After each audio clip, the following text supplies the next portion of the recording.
I can see something there, starting to brew, and that's another Formula One driver, right, guys, coming over to IndyCar because these guys, word travels really fast. And when you got a driver like Romain Grosjean, who was in Formula One for so many years, all the drivers do listen to him. He has their ear. They're going to listen to him when he tells them just how awesome this series is and how at any time any driver can win a race. And as a racing driver, that's what you want. You always want to have an opportunity just to have a chance to win a race.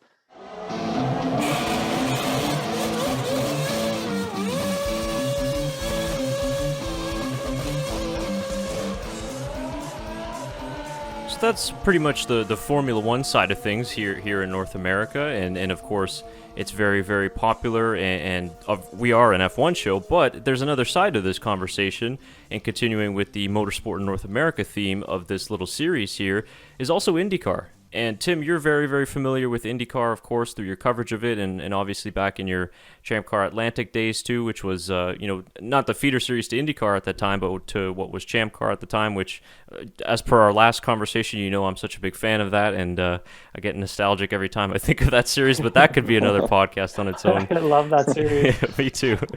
But let's talk a little bit about IndyCar, because IndyCar has had a massively successful 2021 season. I was just reading their press release the other day that the 2021 season was the most watched in NBC history across NBC, NBCSN, and other NBC digital platforms. They averaged a total audience delivery of 1.223 million viewers, which is the best in NBC sports history. So it really grew in popularity, and we saw a lot of F1 fans starting to get involved in IndyCar this year because of obviously Romain Grosjean moving into IndyCar for the 2021 season.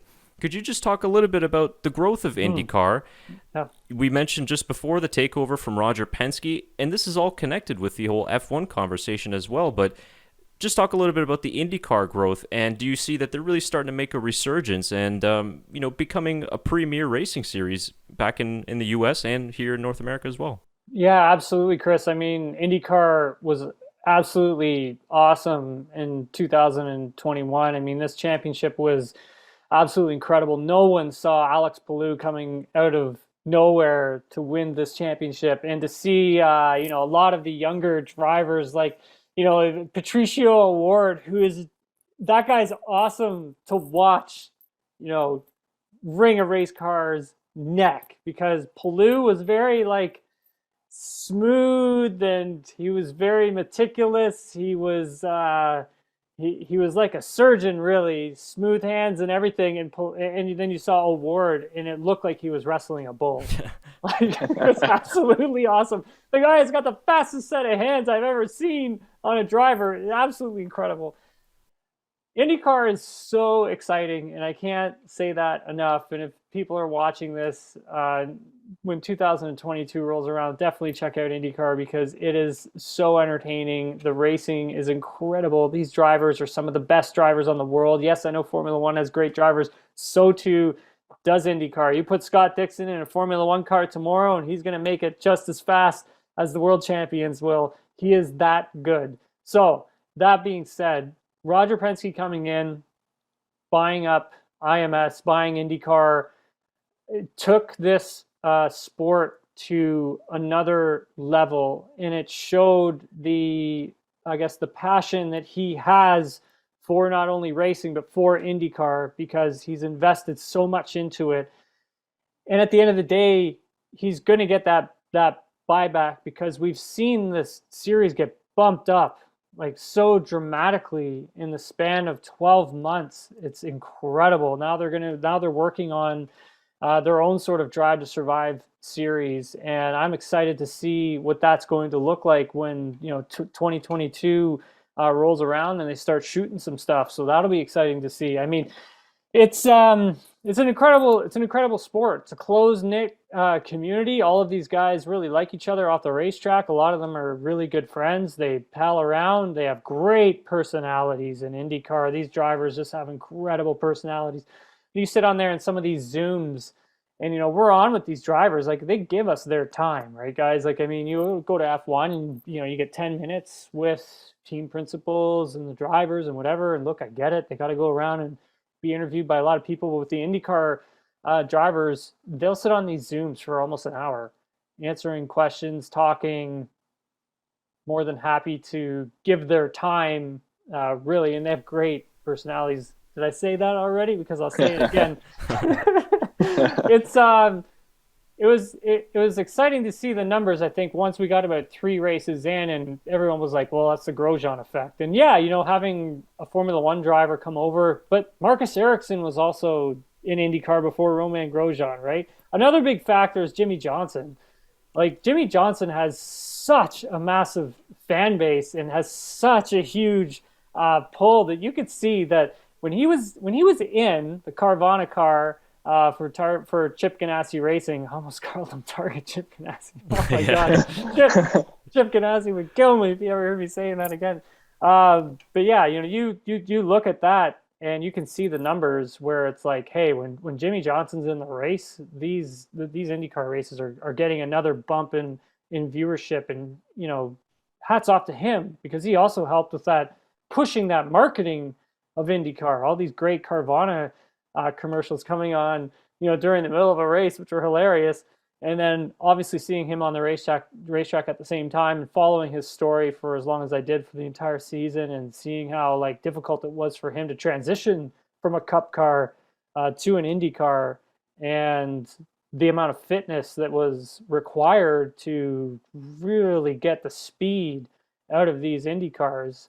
I mean, that's another sort of testament to just how great these athletes are. But yeah, I think Jimmy Johnson played a huge part in these numbers coming up as well, guys, as well as Roman Grosjean did for sure. I'm a big NASCAR guy, so like Jimmy Johnson, like I was a Hendrick Motorsports fan. Jeff Gordon was my guy. Like I still cheer for the 24. It's William Byron now in NASCAR. But it's just when Jimmy Johnson was going over, I know that was huge news for NASCAR fans because there was a whole goodbye tour in NASCAR. But it was like, okay, well he's not done yet. He's going to go race IMSA and race IndyCar as well. And I want to talk about the rookies because you have Romain Grosjean coming over, but you also have Scott McLaughlin. And I'm a huge motorsport fan, so I wouldn't get up and watch the races, but I'd watch the highlights of the Australian V8 Supercar Series. Oh yeah, and what a racing series that yeah, is! That is phenomenal to watch. yeah. And he's just such an interesting character, and he was so good. When I heard that he was coming over, I was very excited to watch him as well. And I'm sure that's going to help, the Aussie and the Kiwi fans. Of course, Scott Dixon helps that as well. But to have all those three come together is almost like a perfect storm. I found where you have the Grosjean effect, you have the NASCAR effect in Jimmy Johnson, 7-time champion, and then you have the V8 supercar fans come in and want to see how McLaughlin does. Absolutely, and he's a really true talent too.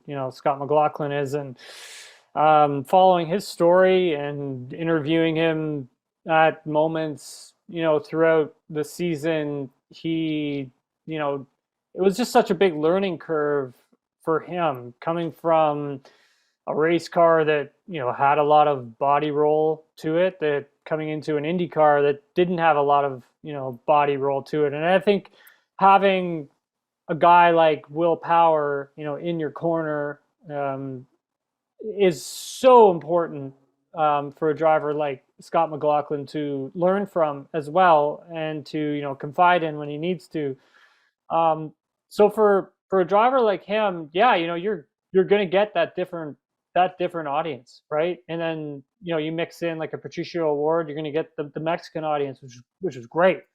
I mean, and then you got Alex Palou, you're gonna get the Spanish audience as well. Then we got Rinus VeeKay, who is also an incredible talent and super fun to watch, right? You're going to get that Dutch, you're getting that Dutch fan base now too. And it's smart of IndyCar to go around and, sell the broadcast rights to these different countries because they bought them up, and the numbers came up, and the viewership came up, and the social media following came up. And next thing you know, we started seeing IndyCar races trending in Canada. And I haven't seen IndyCar races trending in Canada forever.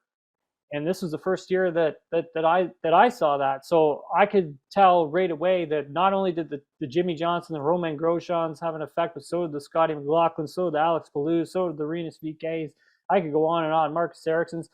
It's turning into such a global championship that, yeah, it won't be long until it's going to be maybe traveling outside of the USA again to start doing races in other countries. Well, and that perfectly transitions into my next point as we wrap up with just a couple of more questions here. Is if you obviously, again, I'm going to reference Champ Car once again. If you remember those races, they used to go to Australia. Yeah, They used to yeah. go to Japan, if I'm not Yep. mistaken correctly, Yep, they Japan did. as Yep. well.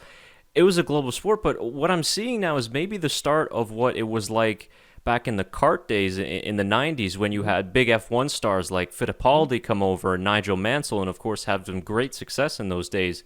And even I remember as a kid going to the Honda Indy at the time was the Molson Indy and Champ Car, and then the IndyCar. You had drivers like Cristiano Di Matta, who then came back, and then of course Sebastian Bourdais, who flip-flopped between Formula One and IndyCar. I remember when Rubens Barrichello made a brief stint in IndyCar, just the amount of people that were coming around him in the paddock at the time, and the popularity was there. So you also see Romain Grosjean making interesting comments that maybe if he could choose between being a backmarker in F1 versus what he's doing now in IndyCar, he'd rather choose IndyCar. Yeah. So do you think that we're starting to see now a more viable option for some of these more skilled drivers you mentioned earlier?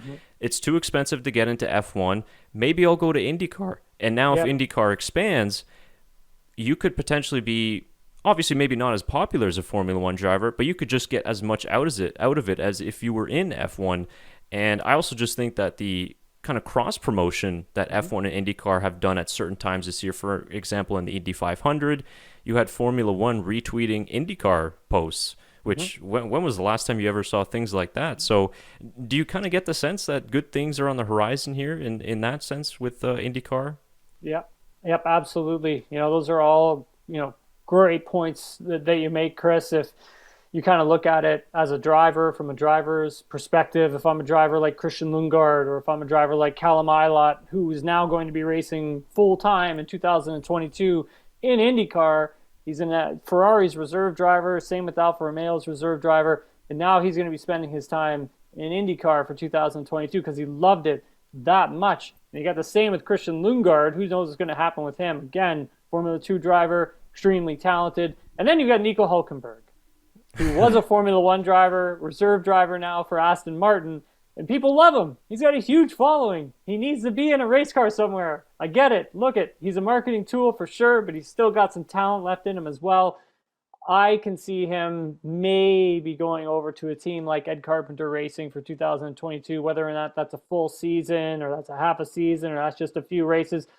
It's unclear at the moment. Ed Carpenter has made mention that he is interested in his services. So I can see something there, starting to brew. And that's another Formula One driver, right, guys, coming over to IndyCar, because these guys, word travels really fast. And when you got a driver like Romain Grosjean, who was in Formula One for so many years, all the drivers do listen to him. He has their ear.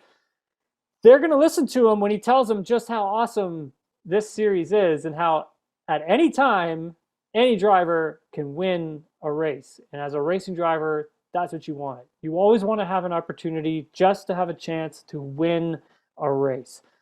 And I don't want to crap on Formula One when it comes to that. And I think once we get these new regulations put in place for 2022 and we start getting that budget cap coming down a little bit more, we're going to see a little bit more. These teams are going to get pushed closer and closer together. And I think the racing is going to get better. At the moment, though, IndyCar is where it's at if you want on-track entertainment. It just is.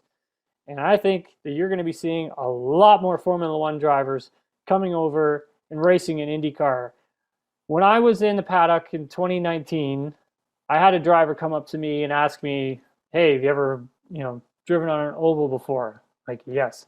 So how was, Champ Car Atlantics and Champ Car at the time? I'm like, it was incredible. Those cars are amazing. The racing is extremely aggressive.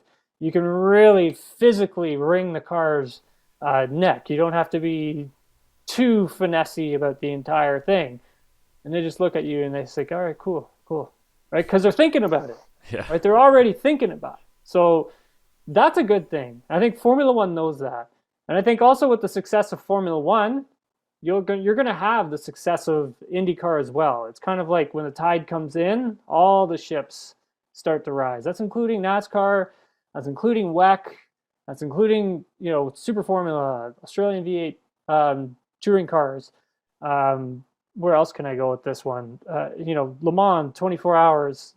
These new fans that are starting to come in because of Drive to Survive, they're going to start noticing all these other different racing series and all these other different personalities, and they're going to get more eyeballs, and things are going to start to come up as well. So I think for IndyCar, in terms of working with other racing series, I think there's probably going to be precedent to keep doing that. If you look at, I guess, next season, it looks like Xfinity and IndyCar will be racing on in IMS towards the end of IndyCar's season. So teaming up again with Xfinity, there'll be a time when it comes where you're going to get NASCAR and IndyCar races on the same day at the same track, and I'm sure it's going to happen. And I think that's smart. I think you just need to keep cross promoting everything, and I think everybody wins at the end of the day, because I think if you don't, I don't know, you're going to maybe go back to those days of Champ Car when, there's so much infighting and fighting between different sports. What's better, Champ Car, NASCAR, IRL? Oh, you suck. You like NASCAR? So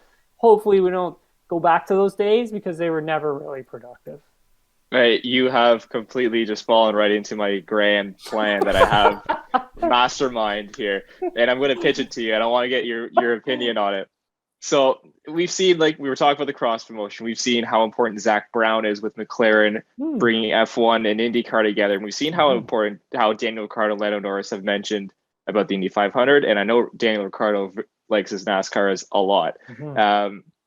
We've seen, like you mentioned, NASCAR, the Xfinity Series, which is, if you're an F1 fan, the F2 of NASCAR, working with IndyCar and having a weekend on their own. So in altogether, there's one racetrack where all of these series race in a season, and that's COTA, Circuit of Americas. So here's my grand plan, Tim. You have a weekend of IndyCar, NASCAR, and F1, all in the same weekend, all the premier events. On the Saturday, you would have your IndyCar race set up. I'll give you the whole weekend here. Now, all right. Friday, you have IndyCar qualifying and practice your qualifying. NASCAR practice, NASCAR qualifying on the Friday. Saturday morning, you'd have or a Saturday afternoon, you'd have your F1 qualifying, followed by the IndyCar race, which then leads to your Sunday, where you have either, now this would be depending on who wants which timeshare, either F1 in the morning to help with the European viewers and NASCAR at night, or the other way around if you want F1 to be the premier race of the event. Do you think it's plausible or even possible to have all three of those premier series racing on the same weekend at the same circuit? Because I think it would be the most opportunistic time for all those sports to try to come together and really branch out into all different directions. It's a great idea. It really is. I would love to see it. I think, I'd be the first in line being like, take my money. Yeah. Because I want to go. I don't know if you could convince NASCAR, Formula One, and IndyCar to all share the spotlight at the exact same time on the exact same track. I envision that not going over very well. You know what I mean? It's kind of like there'd be a huge power struggle as to who gets the time slot. You know what I mean? Absolutely. And if you're doing it during like an NFL Sunday, then you're really into it right then, because most of America is already watching, NFL, but like the rest of the world, obviously is watching, NFL as well, but mostly motorsports at that moment with Formula One. And that would be a tough one. I would love to see it though. I really would. That'd be cool. That'd be really cool. That's a great idea, man. I like it. I'm just going to do one of those things where if you keep talking about it enough, and you just keep putting it out there, eventually something has to happen, right? Like that's what F1 is. If you just keep talking about it, something happens. So. Oh man, that's awesome, dude. I'd love to see that though. I really would. Wouldn't you? I mean, like, Oh man. It's How many tricky to people? maneuver. How many tickets at Coda? Let's just say general admission is open and we're not in a COVID year. How many? What do you think the attendance is for that?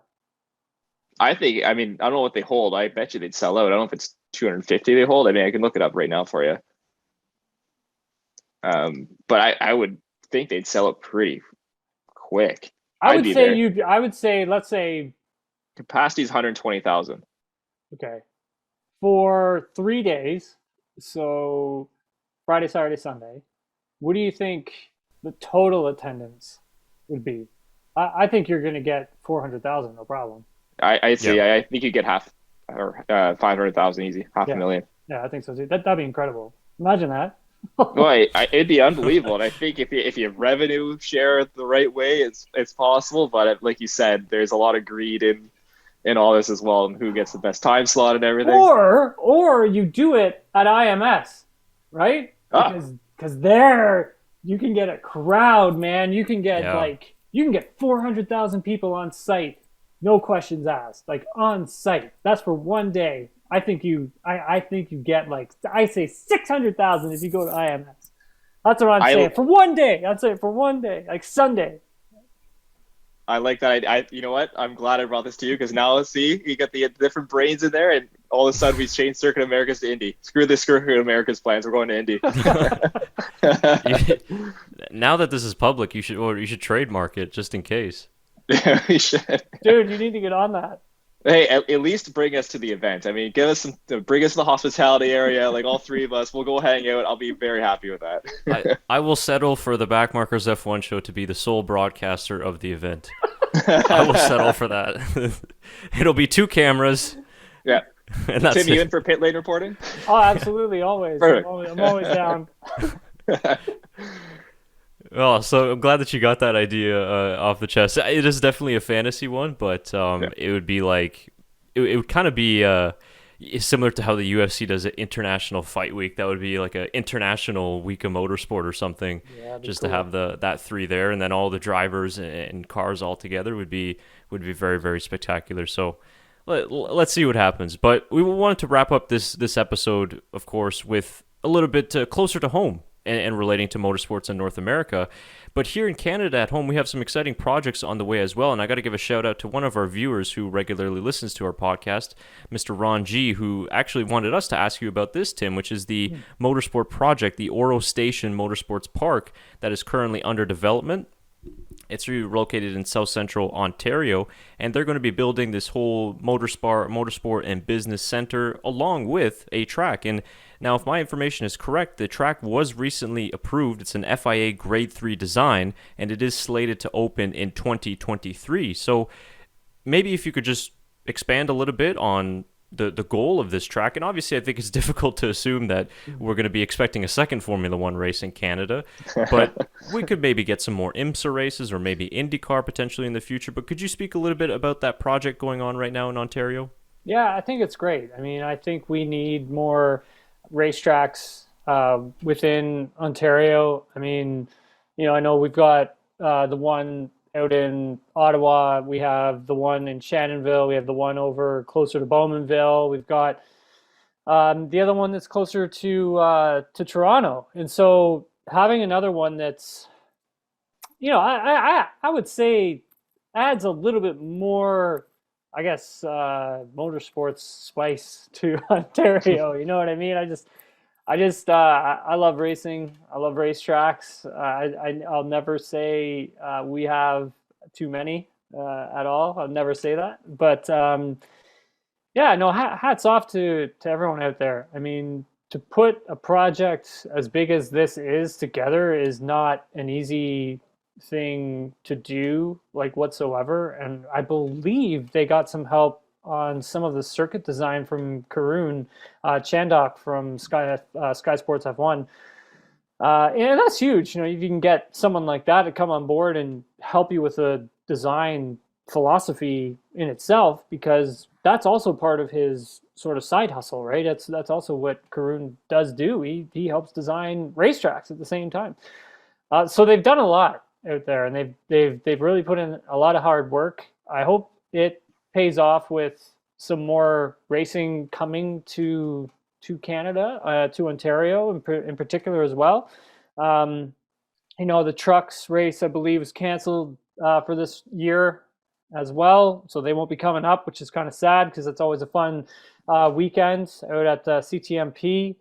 So I think if they can try and find a way of getting more racing series up here at the same time, if they want that, right? They might just use it as sort of a country club for people to come and drive their cars around or rent the track out for the day or whatever. But if the track is going to be big enough, I mean, yeah, why not try and get IndyCar on board at the same time? Because we know, downtown Toronto, those city streets aren't getting any better, and those drivers are just getting punished. I mean, I was getting punished back in like Oh my God. 06. I can only imagine what it's like now. It hasn't even been repaved. So, maybe think about it, right? It's pretty much like what the Saudi Arabian track looks like right now. Yeah. Oh man, let me tell you, I got some stories from racing on that track back in the day. You get out of the car just black and blue from all the bumps, and like your hands would just be bleeding because the steering wheel would just be sawing in your hands because the car was just trying to get away from you, and you have to put tape or plaster cast around your hands and your knuckles from the gear shifter, because my knuckles always rubbed up against the carbon fiber cockpit, and then I had to put knee pads on at the same time because I was just getting the crap beat out of me at this racetrack. But it's those are stories for another time. But yeah, seeing a track like this come online up at Orono is pretty awesome. I think it's cool. Do you think that we're talking about the IndyCar trying to get, they have the Toronto Indy, what are the chances of it going to Canadian Tire Motorsport Park or to this new Oro station that will be coming up? Because like you mentioned, those city streets are not getting any better. I was there, a month ago, and even in my SUV, I was still feeling it. So I couldn't imagine with an IndyCar. I mean, Canadian Tire Motorsports Park is such an amazing track design. I think it would be an amazing place to host an IndyCar race. Yeah, I do too. I would love to see them there. It would be incredible to drive an IndyCar around that racetrack. I mean, I cut my teeth there racing, Formula 1600 cars, and it was incredible even in those things. And now you're introducing like Indy cars pumping out push to pass over 800 horsepower, slamming around a track, 1,000-pound of Indy car going around there would be pretty wicked to see. I think the facility would probably need some more safety upgrades, I think, to take IndyCar for sure. I think they would. But a track like this new one in Orono, I don't know. It all depends. If it's going to be FIA Grade 3, then I don't know. I would say it should be able to handle IndyCar safety standards. I wouldn't see why not. And the thing is that it needs to get up off the ground, and it needs to get going, and it needs people to have their eyes on it and have some sort of good activation, right? To get the name out there, you got to have some good activation. So, whether that's they invite, I don't know, Hinchcliffe, and maybe Robbie Wickens comes up as well, and maybe my phone rings or something and I get an invite, that'd be all right. Yeah. To come up and just get some activation on the track and get the word of mouth going. And yeah, maybe I wouldn't see why not IndyCar wouldn't check that out. Yeah, why not? They should. That would be great. And maybe just Tyler, this is a conversation you and I can have later, adding to our list of ideas popping up mid-podcast. It could be a potential podcast with Mr. Chandok himself to describe his work with the circuit that's not too far away from us here in Ontario. So maybe we could try and work out something like that, because I think this is really exciting to know that they're going to be building something. Of course, it's a bit farther away from us. We're obviously based in Ottawa, but we don't have as many racetracks as maybe other different countries like the United States and, of course, in Europe as well. So to have something like this coming, essentially in our backyard, or at least in our home province, is very exciting, like you said, Tim. So, yeah, some good things to come, I think, for motorsport here in Canada and also North America as well. So that wraps it up from my side in terms of what I wanted to cover for today. Tyler, do you have anything else for Tim that you wanted to throw at him? No, that's it for me for today. I mean, I'm sure we could get go on forever about racing, but Yeah. we'll keep it here today, I think.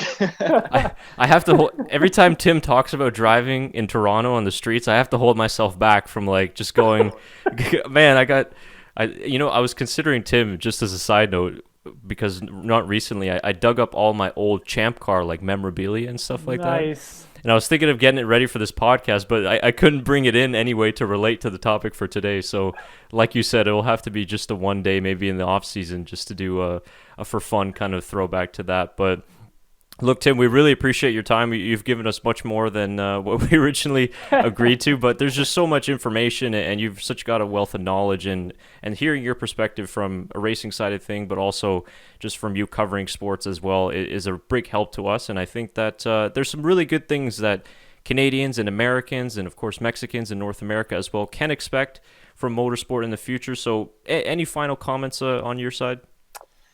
I just want to say thanks very much, guys. I do appreciate it. I know before we got onto this, Chris and Tyler, I know this is like a big passion of yours, and I think that's awesome. I think you guys need to keep doing it. Keep extending your reach, growing your fan base for sure, and your listenership. Yeah, I love what you do. I love that I can come on here and hopefully support growing Canadian podcasts such as yourselves, and yeah, don't ever give up, guys. And if it's your passion and you love it, I mean, I always say this to people: you'll never work a day in your life because it's what you love and it's what you're passionate about. So yeah, for you guys in particular, I mean, keep pushing, keep doing your thing. Don't let someone tell you what you're doing is dumb, because it's not. Okay, it's not dumb. People care about it, they listen to it, and they appreciate it. So yeah, just big thanks from me for having me on. I really appreciate it. No, thank you for those kind of words. Those mean a lot, and the word of advice is I'm sure greatly appreciated to. Well, it's greatly appreciated for us, but I'm sure the viewers as well. But we want to help support you as well. And where can the viewers and listeners find your stuff, whether it's your podcast or your writing work with TSN and Champ Web? Yeah, so on my social media side, it's at Tim Hauraney on both Instagram, Twitter, TikTok. I've been starting to do some analyst stuff on there. It was my girlfriend's idea. It wasn't my idea. It was her idea. But it was like one of the best ideas like ever, because I did one and it actually did really well. And so TikTok's a little interesting to try and get used to, right? So I'm still trying to like figure out and navigate my way around it, but it's a lot of fun. But yeah, I'm on there as well. And podcasts, if anyone wants to listen to it, it's TSN Racing Pod. You can get it wherever you get your podcasts, tsn.ca/TSN-racing-pod. That's where you can go to stream it.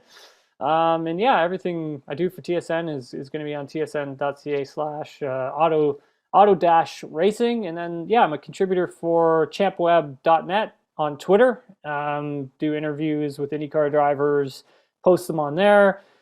We do a segment called 10 with Tim. We have a new one coming out with Alex Palou. Basically, it's me asking 10 goofy questions to the IndyCar driver and then giving me their responses at the end, and we just stitch it together, and it's actually a ton of fun. But that's where all my stuff lives at the moment, and hopefully more to come in the future.